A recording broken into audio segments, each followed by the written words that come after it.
നമ്മുടെ രക്ഷകനും കർത്താവുമായ യേശുക്രിസ്തുവിന്റെ മഹത്തരമായിരിക്കുന്ന നാമത്തിൽ എന്നെ കേൾക്കുന്ന എല്ലാവർക്കും സ്നേഹവന്ദനം. ഇത് വെളിപ്പാട് പുസ്തകം എന്ന സീരീസിലെ 6ാമത്തെ ക്ലാസ്സാണ്. അടയാള ഭാഷ കൊണ്ട് സമൃദ്ധമായ ഒരു പുസ്തകമാണ് വെളിപ്പാട് പുസ്തകം. അതുകൊണ്ട് തന്നെ വളരെ ശ്രദ്ധയോടും ദൈവത്തിലുള്ള ആശ്രയത്തോടും കൂടെ പഠിക്കേണ്ടതായ ഒരു പുസ്തകമാണ് വെളിപ്പാട് പുസ്തകം. ഈ പുസ്തകത്തിന്റെ പ്രധാനപ്പെട്ട തീം എന്താണ്, ആശയം എന്താണ് എന്ന് മനസ്സിലാക്കുവാനായിട്ട് ഒന്ന് രണ്ട് കാര്യങ്ങൾ കൂടെ നമ്മൾ മനസ്സിലാക്കേണ്ടതായിട്ടുണ്ട്. അതിലൊന്നാണ്, ആരാണ് മഹദിയാം ബാബിലോൺ എന്നുള്ളത്. 17, 18, 19 അധ്യായങ്ങളിലായി വ്യാപിച്ചു കിടക്കുന്ന മഹദിയാം ബാബിലോണിനെ കുറിച്ചുള്ള പ്രവചനങ്ങൾ നാം വായിച്ച് മനസ്സിലാക്കുവാൻ ശ്രമിക്കുമ്പോൾ ആരാണ് ഈ മഹദിയാം ബാബിലോൺ, എന്താണ് ഈ മഹദിയാം ബാബിലോൺ എന്നുള്ള ചോദ്യം നമ്മുടെ മുന്നിൽ ഉയർന്നു വരും. ചിലർ അത് റോമൻ സാമ്രാജ്യമാണ് എന്നാണ് ചിന്തിക്കുന്നത്. ചിലർ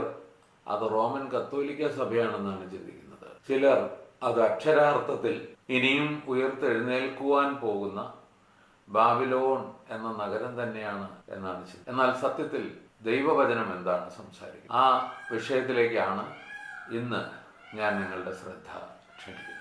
നമുക്ക് ദൈവവചനത്തിലേക്ക് പോകാം. വെളിപ്പാട് പുസ്തകം 17, 18, 19 അധ്യായങ്ങളിലായി ആവർത്തിച്ച് പറഞ്ഞിരിക്കുന്ന ഒരു സത്യമുണ്ട്. അത് മഹദിയാം ബാബിലോണിന് ചിലരെയൊക്കെ കൊന്ന കുറ്റമുണ്ടെന്നാണ്. അവിടെ നിന്നാണ് നമ്മൾ ആരാണ് മഹദിയാം ബാബിലോൺ എന്ന് തിരിച്ചറിയുവാനായിട്ടുള്ള ശ്രമം തുടങ്ങുന്നത്. അതുകൊണ്ട് ആരെയൊക്കെയാണ് അവൾ കൊന്നത് എന്ന് നമ്മൾ ശ്രദ്ധിക്കേണ്ടതായിട്ട് ഉണ്ട്. വെളിപ്പാട് പുസ്തകം 17-ാം അധ്യായത്തിന്റെ 6-ാം വാക്യം ഞാൻ പ്രാരംഭമായിട്ട് വായിക്കുകയാണ്. വിശുദ്ധന്മാരുടെ രക്തവും യേശുവിന്റെ സാക്ഷികളുടെ രക്തവും കുടിച്ച് സ്ത്രീ മത്തയായിരിക്കുന്നത് ഞാൻ കണ്ടു എന്നാണ് സത്യവേദ പുസ്തക വായന. നാം ഇവിടെ വായിക്കുമ്പോൾ നമുക്ക് മനസ്സിലാക്കാൻ കഴിയുന്നത് മഹദിയാം ബാബിലോൺ എന്ന ആ സ്ത്രീ വിശുദ്ധന്മാരുടെ രക്തവും യേശുവിന്റെ സാക്ഷികളുടെ രക്തവും കുടിച്ച് മത്തയായിരിക്കുന്നു എന്നാണ്, ലഹരി പിടിച്ചിരിക്കുന്നു എന്നാണ്. അപ്പോൾ ഇവിടെ വിശുദ്ധന്മാരുടെയും യേശുവിന്റെ സാക്ഷികളുടെയും രക്തത്തെ വീഞ്ഞായിട്ട് ചിത്രീകരിച്ചിരിക്കുകയാണ്. കുറച്ചുകൂടി ലിറ്ററൽ ആയിരിക്കുന്ന ഒരു ട്രാൻസ്ലേഷൻ ഞാൻ വായിക്കാം. എന്നാൽ വിശുദ്ധന്മാരുടെ രക്തത്തിൽ നിന്നും യേശുവിന്റെ സാക്ഷികളുടെ രക്തത്തിൽ നിന്നും കുടിച്ച് ലഹരി പിടിച്ചുകൊണ്ടിരിക്കുന്ന ആ സ്ത്രീയെ ഞാൻ കണ്ടുവന്നു. അപ്പോൾ സത്യവേദ പുസ്തകത്തിലെ തർജ്ജമയെ അപേക്ഷിച്ച് ഇതിൽ നിന്ന് വ്യക്തമായ ചില കാര്യങ്ങൾ നമുക്ക് മനസ്സിലാക്കാൻ സാധിക്കും. അതിൽ ഒന്ന്, 2 പാത്രം വീഞ്ഞ് നിറച്ചു വെച്ചിരിക്കുന്ന പോലെയാണ്. ഒന്ന് വിശുദ്ധന്മാരുടെ രക്തം, 2 യേശുവിന്റെ സാക്ഷികളുടെ രക്തം. അതിൽ നിന്നും കുടിച്ച് ലഹരി പിടിച്ചുകൊണ്ടിരിക്കുന്ന എന്ന് പറഞ്ഞാൽ അതിൽ നിന്ന് കുടിക്കുന്നത് നിർത്തിയിട്ടില്ല, കുടിച്ചുകൊണ്ടിരിക്കുകയാണ്, ലഹരി പിടിച്ചുകൊണ്ടിരിക്കുകയാണ്. അതാണ് അവിടെ പറഞ്ഞിരിക്കുന്നത്. അതിന്റെ അർത്ഥം ഈ പ്രവചനം എഴുതുന്ന സമയത്ത് ആ സ്ത്രീയുടെ പ്രവൃത്തി തുടർന്നുകൊണ്ടിരിക്കുകയാണെന്നാണ്. ഇനി രണ്ടാമതൊരു വചനം ഈ സ്ത്രീ ആരാണെന്ന് തിരിച്ചറിയുന്നതിനുള്ള ശ്രമത്തിന്റെ പ്രാരംഭമായിട്ട് വായിക്കാം.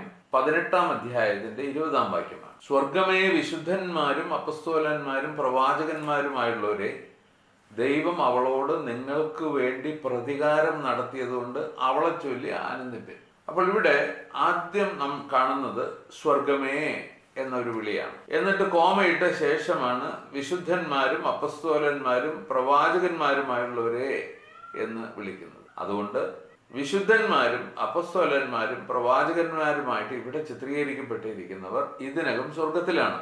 അവർ രക്തസാക്ഷിത്വം വഹിച്ചവരാണ്. അവർക്ക് വേണ്ടി ദൈവം മഹദിയാം ബാബിലോൺ എന്ന് വിളിച്ചിരിക്കുന്ന സ്ത്രീയോട് പ്രതികാരം നടത്തിയതുകൊണ്ട് അവരോട് ആനന്ദിക്കുവാൻ ആവശ്യപ്പെട്ടിരിക്കുകയാണ്. ഇനി 3-ാമത്തെ വചനം 18-24. പ്രവാചകന്മാരുടെയും വിശുദ്ധന്മാരുടെയും ഭൂമിയിൽ വെച്ച് കൊന്നുകളഞ്ഞ എല്ലാവരുടെയും രക്തം അവളിലല്ലോ കണ്ടത്. പ്രവാചകന്മാരുടെയും വിശുദ്ധന്മാരുടെയും ഭൂമിയിൽ അറുക്കപ്പെട്ട സകലരുടെയും എന്നാണ് ലിറ്ററലി രക്തം അവളിൽ കണ്ടു എന്ന് പറഞ്ഞാൽ അവരെ കൊന്ന കുറ്റം അവളിൽ കണ്ടു എന്നാണ്. ഇനി 4-മതൊരു വചനം 19-2 ആണ്. വേശ്യാവൃത്തി കൊണ്ട് ഭൂമിയെ വഷളാക്കിയ മഹാവേശ്യയ്ക്ക് അവൻ ശിക്ഷ വിധിച്ചു. തൻ്റെ ദാസന്മാരുടെ രക്തം അവളുടെ കയ്യിൽ നിന്ന് ചോദിച്ച് പ്രതികാരം ചെയ്തുകൊണ്ട് അവൻ്റെ ന്യായവിധികൾ സത്യവും നീതിയുമുള്ളവ.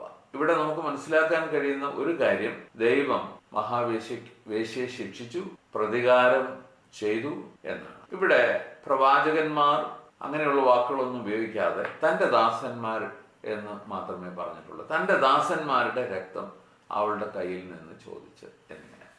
ഇങ്ങനെ ഈ 4 വചനങ്ങൾ വായിക്കുമ്പോൾ ഈ സ്ത്രീക്ക് ഉണ്ടായിരുന്ന കുറ്റം എന്താണ് എന്ന് നമുക്ക് കാണുവാൻ കഴിയും. അവൾ വിശുദ്ധന്മാരെ കൊന്നവളാണ്, യേശുവിൻ്റെ സാക്ഷികളെ കൊന്നവളാണ്, അപ്പസ്തോലന്മാരെയും പ്രവാചകന്മാരെയും കൊന്നവളാണ്. പ്രവാചകന്മാരുടെയും അത് കൂടാതെ അവരെല്ലാം മൊത്തത്തിൽ വിളിച്ചിരിക്കുന്നത് ദൈവത്തിന്റെ ദാസന്മാർ. അപ്പൊ ഇവരെയൊക്കെ കൊന്ന കുറ്റം ഈ സ്ത്രീക്കുണ്ട്. ഇനി മറ്റൊരു വചനം നമുക്ക് വായിക്കാം, 16:6. വിശുദ്ധന്മാരുടെയും പ്രവാചകന്മാരുടെയും രക്തം അവർ ചിഹ്നിച്ചതുകൊണ്ട് നീ അവർക്ക് രക്തം കുടിപ്പാൻ കൊടുത്തു, അതിന് അവർ യോഗ്യർ തന്നെ. ഇതാണ് വചനത്തിന്റെ വായന. ഇവിടെ കാണുന്ന വളരെ പ്രധാനപ്പെട്ട ഒരു വ്യത്യാസം, അവൾ എന്നല്ല അവർ എന്നാണ് ഉപയോഗിച്ചിരിക്കുന്നതാണ്. അതുകൊണ്ട് മഹദിയം ബാബിലോൺ എന്ന് വിളിക്കപ്പെട്ടിരിക്കുന്ന ഈ സ്ത്രീ സത്യത്തിൽ ഒരു ജനമാണ് എന്ന് നമുക്ക് മനസ്സിലാക്കാനായിട്ട് സാധിക്കുന്നു. അതൊരു പ്രധാനപ്പെട്ട പോയിന്റാണ്. അപ്പോൾ ഇനി നമുക്ക് നോക്കുവാനുള്ളത്, ഇവിടെ പറഞ്ഞിരിക്കുന്ന വചനങ്ങളിൽ ഒരു പ്രധാനപ്പെട്ട ആശയം ഈ സ്ത്രീ പ്രവാചകന്മാരെ കൊന്നവളാണ് എന്നുള്ളതാണ്. 18-ാം അധ്യായത്തിന്റെ 24-ലും 20-ലുമായിട്ട് നമുക്ക് കാണാൻ കഴിയുന്ന ഈ സ്ത്രീക്ക് പ്രവാചകന്മാരെ കൊന്ന കുറ്റമുണ്ട് എന്നാണ്. സ്വർഗമേ, വിശുദ്ധന്മാരും അപ്പസ്തോലന്മാരും പ്രവാചകന്മാരുമായുള്ളവരെ ദൈവം അവളോട് നിങ്ങൾക്ക് വേണ്ടി പ്രതികാരം നടത്തിയതുണ്ട് എന്നാണ് പറഞ്ഞിരിക്കുന്നത്. അതുപോലെ 24 പ്രവാചകന്മാരുടെയും വിശുദ്ധന്മാരുടെയും ഭൂമിയിൽ വെച്ച് കൊന്നുകളഞ്ഞ എല്ലാവരുടെയും രക്തം അവളിലല്ലോ കണ്ടത്. അപ്പോൾ ഇവിടെ പറഞ്ഞിരിക്കുന്ന കാര്യങ്ങളിൽ ഈ പ്രവാചകന്മാരെ കൊന്ന കുറ്റം ആർക്കാണ് ദൈവവചനം കൽപ്പിച്ചിട്ടുള്ളത് എന്ന്, അതുപോലെ ഭൂമിയിൽ വെച്ച് കൊന്നുകളഞ്ഞ എല്ലാവരുടെയും രക്തം അത് ആരിലാണ് കാണുന്നത് എന്ന് നമുക്ക് നോക്കാം. ഇവിടെ നമ്മൾ ഒരു പ്രത്യേകമായ വ്യാഖ്യാന തത്വം, നമ്മളെല്ലായ്പ്പോഴും അവലംബിക്കുന്ന വ്യാഖ്യാന തത്വം ഇവിടെ ഉപയോഗിക്കാൻ പോവുകയാണ്. ഇപ്പോൾ കുഞ്ഞാട് എന്ന് നമ്മൾ വായിക്കുമ്പോൾ ആരാണ് എന്താണ് കുഞ്ഞാട് എന്ന് മനസ്സിലാക്കുവാൻ നാം ഉടനെ തന്നെ അപ്പസ്തോലന്മാരുടെ ലിഖിതങ്ങളിലേക്ക് പോവുകയാണ് ചെയ്യുന്നത്. നാം യോഹന്നാന്റെ സുവിശേഷത്തിലേക്ക് പോകും. 1-ാമത്തെ അധ്യായം വായിക്കുമ്പോൾ അവിടെ സ്നാപക യോഹന്നാൻ പറഞ്ഞിരിക്കുന്ന കുഞ്ഞാട് യേശു ക്രിസ്തു ആണെന്ന് മനസ്സിലാക്കാൻ സാധിക്കുകയും അങ്ങനെ യോഹന്നാൻ തന്നെ രചിച്ചതായ ഈ വെളിപ്പാട് പുസ്തകത്തിലെ കുഞ്ഞാടും യേശു ക്രിസ്തുവാണ് എന്ന് മനസ്സിലാക്കാൻ സാധിക്കുകയും ചെയ്യുന്നുണ്ട്. അതുപോലെ തന്നെ സർപ്പമാരാണ് എന്ന് മനസ്സിലാക്കാൻ ശ്രമിക്കുമ്പോൾ ദൈവവചനത്തിലെ ഇതര ഭാഗങ്ങളിൽ നിന്നാണ് അത് സാത്താനാണ് എന്ന് മനസ്സിലാക്കുവാനായിട്ട് സാധിക്കുന്നത്. ഏദൻ തോട്ടവുമായിട്ടുള്ള ബന്ധവും കാര്യങ്ങളൊക്കെ വചനത്തെ ഒത്തുനോക്കിയാണ് നമ്മൾ മനസ്സിലാക്കുന്നത്. അതുപോലെ തന്നെ ഇവിടെ മഹദിയാം ബാബിലോണിനെയും മനസ്സിലാക്കുവാനായിട്ട് ദൈവവചനത്തോട് ഒത്തുനോക്കിയിട്ടാണ് മനസ്സിലാക്കാൻ ശ്രമിക്കുന്നത്. അതുകൊണ്ട് പ്രവാചകന്മാരെ കൊന്ന കുറ്റം സത്യത്തിൽ ആർക്കാണ് ദൈവവചനത്തിൽ നൽകിയിട്ടുള്ളത്, ആ കുറ്റം ആരിലാണ് ആരോപിച്ചിട്ടുള്ളത് എന്ന് നമുക്ക് ആദ്യം നോക്കാം. മത്തായി 23:31. അങ്ങനെ നിങ്ങൾ പ്രവാചകന്മാരെ കൊന്നവരുടെ മക്കൾ എന്ന് നിങ്ങൾ തന്നെ സാക്ഷ്യം പറയുന്നുവല്ലോ. ഈ വചനഭാഗം നമ്മൾ വായിക്കുമ്പോൾ ഇത് യെരുശലേമിലുള്ള പരീശന്മാരെയും ശാസ്ത്രിമാരെയും അഭിസംബോധന ചെയ്തുകൊണ്ട് കർത്താവ് പറയുന്ന വാക്കുകളാണ്. അപ്പൊ യെരുശലേമിലെ ആ മനുഷ്യരോടാണ് പറയുന്നത്, നിങ്ങൾ പ്രവാചകന്മാരെ കൊന്നവരുടെ മക്കളാണ് എന്ന്. അവർ സ്വയം ചെയ്യുന്ന ചില കാര്യങ്ങളെ കുറിച്ച് ഇവിടെ പറഞ്ഞിട്ടുണ്ട്. 29 കപട ഭക്തിക്കാരായ ശാസ്ത്രിമാരും പരീശന്മാരുമായുള്ളവരെ, നിങ്ങൾക്ക് കഷ്ടം, നിങ്ങൾ പ്രവാചകന്മാരുടെ കല്ലറകളെ പണിതും നീതിമാന്മാരുടെ കല്ലറകളെ അലങ്കരിച്ചുകൊണ്ട് ഞങ്ങൾ പിതാക്കന്മാരുടെ കാലത്ത് ഉണ്ടായിരുന്നുവെങ്കിൽ പ്രവാചകന്മാരെ കൊല്ലുന്നതിൽ കൂട്ടാളികൾ ആകെയില്ലായിരുന്നു എന്ന് പറയുന്നു. അങ്ങനെ നിങ്ങൾ പ്രവാചകന്മാരെ കൊന്നവരുടെ മക്കൾ എന്ന് നിങ്ങൾ തന്നെ സാക്ഷ്യം പറയുന്നു. അപ്പോൾ കപടഭക്തിക്കാരായ മനുഷ്യരാണ് പ്രവാചകന്മാരെ കൊന്നിട്ടുള്ളത്, നീതിമാന്മാരെ കൊന്നിട്ടുള്ളത്. അതും യെരുശലേമിലുള്ളവർക്ക് മേലാണ് ഈ കുറ്റം കാര്യമായിട്ട് ആരോപിച്ചിട്ടുള്ളത് എന്ന് നമുക്ക് ഇവിടെ നിന്ന് മനസ്സിലാക്കുവാനായിട്ട് സാധിക്കും. ഇനി 37-ാമത്തെ വാക്യത്തിലേക്ക് വരുമ്പോൾ അവിടെ എഴുതിയിരിക്കുന്നത്, യെരൂശലേമേ യെരൂശലേമേ പ്രവാചകന്മാരെ കൊല്ലുകയും നിന്റെ അടുക്കൽ അയച്ചിരിക്കുന്നവരെ കല്ലെറിയുകയും ചെയ്യുന്നവളെ എന്നാണ്. അപ്പോൾ അതിൽ നിന്ന് നമുക്ക് മനസ്സിലാക്കാൻ കഴിയുന്നത് പ്രവാചകന്മാരെ കൊല്ലുന്ന കുറ്റം യെരുശലേമിനാണ് ദൈവവചനത്തിൽ ആരോപിക്കപ്പെട്ടിട്ടുള്ളത്. അതുകൊണ്ട് വെളിപ്പാട് പുസ്തകത്തിൽ പറഞ്ഞിരിക്കുന്ന ആ ജനം ഇസ്രായേൽ ജനമാണ്, പ്രത്യേകിച്ച് യെരുശലേമിലെ ജനമാണ്. ആ നഗരം യെരുശലേം എന്ന നഗരവുമാണ് എന്ന് നമുക്ക് മനസ്സിലാക്കുവാനായിട്ട് സാധിക്കും. ഇനി ഈ മത്തായി എഴുതിയ സുവിശേഷ 23-ാമത്തെ അധ്യായത്തിൽ തുടർന്ന് പറഞ്ഞിരിക്കുന്ന കാര്യങ്ങളെ നമുക്ക് ശ്രദ്ധിക്കാം. ഇവിടെ കർത്താവിൻ്റെ വാക്കുകൾ അവരോട് പറയുന്നത് ഇപ്രകാരമാണ്: പിതാക്കന്മാരുടെ അളവ് നിങ്ങൾ പൂരിപ്പിച്ചുകൊള്ളുവിൻ, പാമ്പുകളെ സർപ്പസന്തതികളെ നിങ്ങൾ നരകവിധി എങ്ങനെ ഒഴിഞ്ഞു പോകും. ഈ മനുഷ്യരോട്, പ്രവാചകന്മാരെ കൊന്നവരുടെ മക്കളോട് കർത്താവ് പറയുകയാണ്, നിങ്ങൾ പ്രവാചകന്മാരെ കൊന്നവരുടെ മക്കളാണ്, എന്നാൽ നിങ്ങളെ ന്യായം വിധിക്കുവാൻ തക്കവണ്ണം നിങ്ങളുടെ പിതാക്കന്മാരുടെ ആ അപരാധത്തിന്റെ അളവ്, പ്രവാചകന്മാരെ കൊന്ന, നീതിമാന്മാരെ കൊന്ന അപരാധത്തിന്റെ അളവ് ഇനിയും പൂരിപ്പിച്ചു കഴിഞ്ഞിട്ടില്ല. നിങ്ങളത് ചെയ്തു കൊള്ളുവേൻ. കാരണം നിങ്ങൾ ആ പിതാക്കന്മാരുടെ മക്കളാണ്, അതേ സ്വഭാവം നിങ്ങളിലുണ്ടല്ലോ. അപ്പൊ അവർ എങ്ങനെ അതിനെ പൂരിപ്പിക്കും എന്ന് കർത്താവ് 34-ാം വാക്യത്തിൽ പറയുന്നുണ്ട്. അതുകൊണ്ട് ഞാൻ പ്രവാചകന്മാരെയും ജ്ഞാനികളെയും ശാസ്ത്രിമാരെയും നിങ്ങളുടെ അടുക്കൽ അയക്കുന്നു. അവരിൽ ചിലരെ നിങ്ങൾ ക്രൂശിച്ചു കൊല്ലുകയും ചിലരെ നിങ്ങളുടെ പള്ളികളിൽ ചമ്മട്ടി കൊണ്ട് അടിക്കുകയും പട്ടണത്തിൽ നിന്ന് പട്ടണത്തിലേക്ക് ഓടിക്കുകയും ചെയ്യും. അപ്പോൾ അവരെങ്ങനെയാണ് അവരുടെ പാപങ്ങളെ ചെയ്ത് പൂരിപ്പിക്കുവാനായിട്ട് പോകുന്നത്? കർത്താവായിരിക്കുന്ന യേശുക്രിസ്തു പ്രവാചകന്മാരെയും ജ്ഞാനികളെയും ശാസ്ത്രിമാരെയും അവരുടെ അടുക്കലയക്കും. കർത്താവ് അവരുടെ അടുക്കിലേക്ക് അയക്കുന്ന ചിലർ പ്രവാചകന്മാരായിരിക്കും, ചിലർ ജ്ഞാനികളായിരിക്കും, ചിലർ ദൈവവചനം പഠിപ്പിക്കുന്ന ശാസ്ത്രിമാരായിരിക്കും. അവരിൽ ചിലരെ അവർ ക്രൂശിച്ചു കൊല്ലും, ചിലരെ അവരുടെ പള്ളികളിൽ വെച്ച് ചമ്മട്ടി കൊണ്ട് അടിക്കും, ചിലരെ പട്ടണത്തിൽ നിന്ന് പട്ടണത്തിലേക്ക് ഓടിക്കും. നമ്മൾ ഇതിന്റെ നിവൃത്തി എപ്പോഴാണ് ഉണ്ടായത് എന്ന് ചിന്തിച്ചാൽ അപ്പസ്തോല പ്രവൃത്തികളുടെ ഏടുകളിലൂടെ കടന്നു പോയാൽ മതി. ആദ്യമായിട്ട് അവിടെ രക്തസാക്ഷിത്വം വഹിച്ചത് സ്തെഫാനോസ് ആണെന്ന് കാണാൻ കഴിയും. അതിനുശേഷം അപ്പസ്തോലന്മാരിൽ ഒരുവനായ യാക്കോബിനെ കൊന്നതായിട്ട് നമുക്ക് കാണുവാൻ സാധിക്കും. ആദ്യമായിട്ട് ജയിലിൽ അടയ്ക്കപ്പെട്ടവർ പത്രോസും യോഹന്നാനുമാണ് എന്ന് കാണുവാൻ കഴിയും. പട്ടണത്തിൽ നിന്ന് പട്ടണത്തിലേക്ക് ഓടിച്ചു കളഞ്ഞവരിൽ അപ്പസ്തോലനായ പൗലോസും ശീലാസും ഒക്കെ ഉൾപ്പെടുന്നു എന്ന് നമുക്കറിയാം. അപ്പൊ ഇതൊക്കെ ഈ പറഞ്ഞ പ്രവചനം അങ്ങനെ തന്നെ അപ്പസ്തോല പ്രവൃത്തികൾ നടന്ന കാലഘട്ടത്തിൽ നിറവേറി എന്ന് നമുക്ക് മനസ്സിലാക്കുവാനായിട്ട് സാധിക്കും. ഇതേ കാര്യത്തെ ലൂക്കോസ് രേഖപ്പെടുത്തുമ്പോൾ ലൂക്കോസിന്റെ വാക്കുകളിൽ ജ്ഞാനികൾ എന്ന സ്ഥാനത്ത്, ശാസ്ത്രിമാർ എന്നുള്ള സ്ഥാനത്ത് അപ്പസ്തോലന്മാർ എന്ന വാക്കുകളാണ് ഉള്ളത്. ലൂക്കോസ് 11:49 നമുക്ക് വായിക്കാം. ലൂക്കോസ് 11:49. അതുകൊണ്ട് ദൈവത്തിന്റെ ജ്ഞാനവും പറയുന്നത്, ഞാൻ പ്രവാചകന്മാരെയും അപ്പസ്തോലന്മാരെയും അവരുടെ അടുക്കൽ അയക്കുന്നു, അവരിൽ ചിലരെ അവർ കൊല്ലുകയും ഉപദ്രവിക്കുകയും ചെയ്യും. അപ്പോൾ ഇവിടെ ഞാൻ പ്രവാചകന്മാരെയും അപ്പസ്തോലന്മാരെയും അവരുടെ അടുക്കൽ അയക്കുന്നു എന്നാണ് പറഞ്ഞിരിക്കുന്നത്. അപ്പോൾ മത്തായി പറയുന്ന ജ്ഞാനികളും ശാസ്ത്രിമാരും എന്ന സ്ഥാനത്ത് ഇവിടെ അപ്പസ്തോലന്മാർ എന്ന വാക്കുകളാണ് ഉള്ളത്. കർത്താവായ യേശുക്രിസ്തു തന്റെ അപ്പസ്തോലന്മാരെയും പ്രവാചകന്മാരെയും ആദ്യം യെരുശലേമിലേക്കും പിന്നെ യഹൂദ്യയിലേക്കും അയച്ച ചരിത്രം നമ്മൾ അപ്പസ്തോല പ്രവൃത്തികളിൽ വായിക്കുന്നുണ്ട്. അതിനോടുണ്ടായ അവരുടെ പ്രതികരണവും നമ്മൾ അവിടെ വായിക്കുന്നുണ്ട്. അപ്പോൾ അത് തന്നെയാണ് വിഷയം.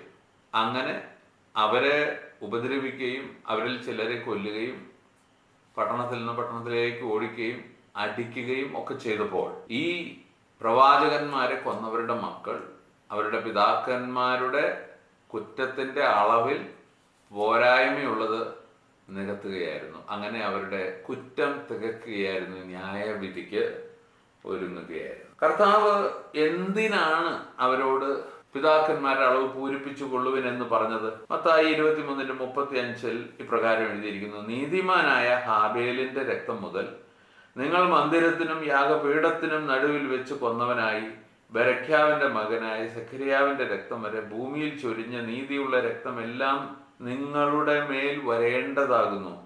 ഇതൊക്കെയും ഈ തലമുറ മേൽ വരും എന്ന് ഞാൻ സത്യമായിട്ട് നിങ്ങളോട് പറയും. അപ്പോൾ അവരെ ദൈവം ന്യായം വിധിക്കുവാൻ തക്കവണ്ണം അവരുടെ പാപം പൂർണ്ണമാകേണ്ടതിന് വേണ്ടിയിട്ടാണ് ദൈവം അവരുടെ അടുക്കിലേക്ക് അപ്പസ്തോലന്മാരെയും പ്രവാചകന്മാരെയും അയക്കുന്നു. അവരോട് കർത്താവിന്റെ സുവിശേഷത്തിന്റെ സാക്ഷ്യം നൽകുക എന്നുള്ള ഉദ്ദേശം അവിടെ ഉണ്ട്. അത് കൂടാതെ ഉള്ളത് ഇതാണ്: ആ തലമുറയിൽ അവർ ന്യായം വിധിക്കേണ്ടവരാണ്. അപ്പോ ആരാണ് പ്രവാചകന്മാരെ കൊന്നവർ? തീർച്ചയായിട്ടും യെരുശലേമ്യരാണ്, യഹൂദന്മാരാണ് എന്ന് നമുക്ക് മനസ്സിലാക്കാൻ കഴിയുന്നു. ഇത് കൂടാതെ ഭൂമിയിലെ രക്തം ചൊരിഞ്ഞവൻ എന്നുള്ള പ്രയോഗം 35-ാം വാക്യത്തിൽ നമ്മൾ കാണുന്നുണ്ട്. ആരൊക്കെയാണ് അതിൽ ഉൾപ്പെട്ടിരിക്കുന്നത് എന്നും കാണുന്നുണ്ട്. നീതിമാനായ ഹാബേല് മുതൽ അവർ മന്ദിരത്തിനും യാഗപീഠത്തിനും നടുവിൽ വെച്ച് കൊന്നവനായ ബെരഖ്യാവിന്റെ മകനായ സഖര്യാവ് വരെ ഉള്ളവർ ആണ് ഈ നീതിയുള്ള രക്തം എന്ന് പറഞ്ഞിരിക്കുന്നത്. അപ്പോൾ വെളിപ്പാട് പുസ്തകത്തിൽ പറഞ്ഞിരിക്കുന്ന അതേ പദപ്രയോഗങ്ങൾ ഉപയോഗിച്ചിട്ടാണ് കർത്താവ് ഇവിടെ സംസാരിച്ചിരിക്കുന്നത്. അഥവാ ഇവർ തന്നെയാണ് അവർ എന്ന് നമ്മൾ ഒത്തുനോക്കുമ്പോൾ മനസ്സിലാക്കാൻ കഴിയുന്നു. ഇവർ തന്നെയാണ് അവർ എന്ന് തിരിച്ചറിയുവാനുള്ള ക്ലൂ അല്ലെങ്കിൽ തെളിവാണ് നമുക്ക് ഇതിനാൽ ദൈവത്തിന്റെ ആത്മാവ് നൽകിയിരിക്കുന്നത്. ഇതേ കാര്യം ലൂക്കോസിലും പറഞ്ഞു പോയിട്ടുണ്ട്. ലൂക്കോസിൽ എഴുതിയിരിക്കുന്നത് ഇങ്ങനെയാണ്: അതുകൊണ്ട് ദൈവത്തിന്റെ ജ്ഞാനവും പറയുന്നു, ഞാൻ പ്രവാചകന്മാരെയും അപ്പസ്തോലന്മാരെയും അവരുടെ അടുക്കൽ അയക്കുന്നു. അവരിൽ ചിലരെ അവർ കൊല്ലുകയും ഉപദ്രവിക്കുകയും ചെയ്യും. ഹാബേലിന്റെ രക്തം തുടങ്ങി യാഗപീഠത്തിനും ആലയത്തിനും നടുവിൽ വെച്ച് പട്ടുപോയ സഖര്യാവിന്റെ രക്തം വരെ ലോകസ്ഥാപനം മുതൽ ചൊരിഞ്ഞിരിക്കുന്ന സകല പ്രവാചകന്മാരുടെയും രക്തം ഈ തലമുറയോട് ചോദിപ്പാൻ ഇടവരേണ്ടതിനു തന്നെ. അതെ, ഈ തലമുറയോട് അത് ചോദിക്കും എന്ന് ഞാൻ നിങ്ങളോട് പറയുന്നു. അപ്പോൾ ആ തലമുറയിൽ തന്നെ കർത്താവ് ഈ വചനം സംസാരിക്കുന്ന തലമുറയിൽ, കർത്താവിന്റെ അപ്പസ്തോലന്മാരുടെ തലമുറയിൽ സംഭവിക്കേണ്ട ഒരു ന്യായവിധിയായിരുന്നു യഹൂദന്മാരുടെ ന്യായവിധി, യെരുശലേമിന്റെ ന്യായവിധി. അതുകൊണ്ട് ആ കാര്യത്തെക്കുറിച്ച് തന്നെയാണ് വെളിപ്പാട് പുസ്തകത്തിലും പറഞ്ഞിരിക്കുന്നത്. മഹദിയാം ബാബിലോണിന്റെ ന്യായവിധി എന്ന് പറഞ്ഞാൽ യെരുശലേമിന്റെ ന്യായവിധി എന്നാണ് അർത്ഥമാക്കിയിരിക്കുന്നത്. അപ്പൊ അതുകൊണ്ട് ഈ കുറ്റം ആരുടെ മേലാണ് ചുമത്തിയിരിക്കുന്നത്?